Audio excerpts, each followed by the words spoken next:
دعا کریں نا، یہ شعبان کا مہینہ ہے، اللہ تعالیٰ ہمیں یہ توفیق دے کہ اذان سے پہلے ہم مسجد میں بیٹھے۔ مزہ تو تب ہے نا، عبادت کرنے کا اور نماز پڑھنے کا مزہ بھی تب ہے۔ کتنے لوگ یہ شکوہ کرتے ہیں اور سوال بھی پوچھتے ہیں کہ جی میرا نماز سے دل نہیں لگنا، خیال آتے رہتے ہیں نماز میں، بڑی کوشش کرتا ہوں خیال نہیں جاتے، اس کا علاج کیا ہے؟ اب بھائی علاج تو اللہ نے تجھے بتا دیا ہے۔ جب تو نے دوڑ کے شامل ہونا ہے نا جماعت کے ساتھ، تیرے خیال کبھی ختم نہیں ہوں گے۔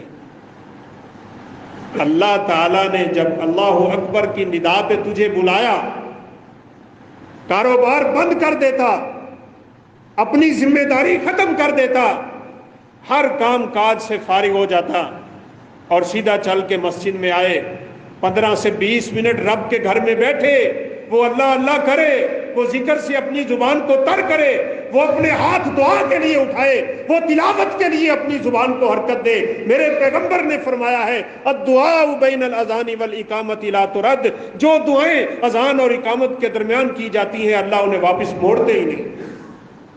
یہ کرتا رہتا نا 15 منٹ بیٹھ کے اور 20 منٹ بیٹھ کے، تو پھر نماز کھڑی ہوتی تو تیرے خیال نماز میں ہوتے، لیکن دوڑ کے جب شامل ہونا ہے نا، بڑی اچھی طرح یاد ہے، کبھی کبھار یہ گھڑی خراب ہو نا اور خطیب صاحب 5 منٹ 10 منٹ پہلے جمعہ ختم کر دے، گھڑی کو دیکھ کے کتنے نمازی پیچھے لائن لگا کے کھڑے ہوتے ہیں جمعے کے دن، اور بعض بیچارے کہتے ہیں لو جی آج جمعہ پہلے ہی ہو گیا۔ تو بھائی جمعے کا مطلب تو یہ ہے کہ خطبہ سنو آگے، تبھی تو رسول اللہ صلی اللہ علیہ وسلم کا فرمان ہے۔ ابھی 2-3 جمعے شعبان کے آ رہے ہیں، رمضان سے پہلے پہلے اپنی ترتیب درست کر لیں، میں بھی کروں آپ بھی کریں، اپنی روٹین کو درست کرنے کی کوشش کریں، پہلی اذان سے پہلے مسجد میں آ جائیں۔ رسول اللہ صلی اللہ علیہ وسلم کا فرمان ہے من تطہر فی بیتہ، جو آدمی اپنے گھر میں غسل کرتا ہے، خوشبو لگاتا ہے، تیل لگاتا ہے، اچھا لباس پہنتا ہے، وہ مسواک کر کے پیدل مسجد کی طرف آتا ہے، امام کے قریب بیٹھتا ہے، غور سے خطبہ سنتا ہے، امام کے ساتھ نماز پڑھتا ہے، امام جب سلام پھیرتا ہے نا نماز سے، ہر قدم کے بدلے اللہ اسے 1 سال کے روزوں کا ثواب عطا کرتے۔ کتنے قدم اٹھا کے بندہ مسجد کی طرف آتا ہے۔ بعض ساتھی ویسے سوال بھی کرتے ہیں نہیں موٹر سائیکل کا کی حکم ہے، تو یہ فضیلت موٹر سائیکل پہ حاصل نہیں ہوتی، یہ پیدل چلنے والوں کے لیے سیدھی بات ہے، ہر قدم کے بدلے۔ ترمذی شریف کی روایت ہے اور ہمارے ناقص علم کے مطابق اس سے بڑی فضیلت والی حدیث کوئی نہیں ہے۔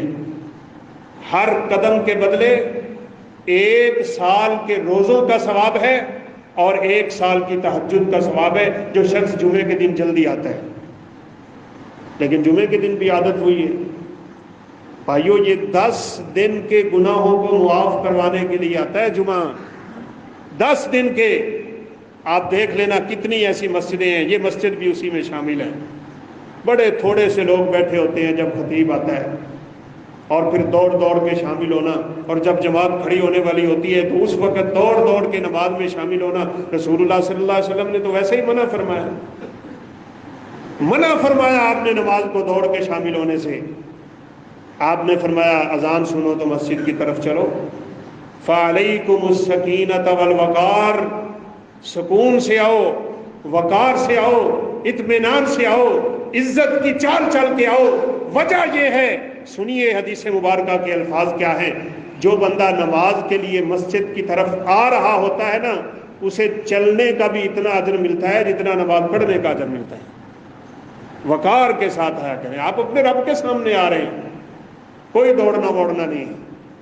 پہلی فرصت میں مسجد میں آنے کی طرف اپنا دل لگا لیں۔ بعد میں یہ کر رہا تھا بھائیوں کہ یہ بدعت کتنی خطرناک ہوتی ہے۔ عبداللہ بن مسعود رضی اللہ تعالیٰ عنہ مسجد میں داخل ہوئے، اذان ہو رہی ہے، مؤذن نے اذان بند کی، ساتھ ہی اعلان شروع کر دیا، ساتھ ہی اعلان شروع کر دیا، کہا جماعت ہونے والی ہے جلدی آ جاؤ۔ یہ پہلے لوگ ایسے کیا کرتے تھے، آج بھی کرتے ہیں، میری بات یاد رکھیے۔ اذان دے کے نا کئی مسجدوں میں دیکھا گیا ہے، وہ بیچارے اپنے طور پہ نیکی کر رہے ہوتے ہیں، لیکن یہ دین کی بنیادی باتیں ہیں، ان کو سیکھنے اور سمجھنے کی ضرورت ہے بھائی۔ سیدنا عبداللہ بن عمر رضی اللہ تعالیٰ عنہ فرمایا کرتے تھے کم من مرید خیر لا یصیبہ، کتنے ایسے لوگ ہوتے ہیں جو اچھائی کر رہے ہوتے ہیں، حقیقت میں وہ اچھائی ہوتی ہی نہیں۔ سنا ہے کئی مسجدوں سے سنا ہے 10 منٹ رہ گئے ہیں جماعت کھڑی ہونے میں، جلدی آ جاؤ، 12 منٹ رہ گئے ہیں جماعت کھڑی ہونے میں، جلدی آ جاؤ۔ اور جس بندے پہ اللہ کی کلمات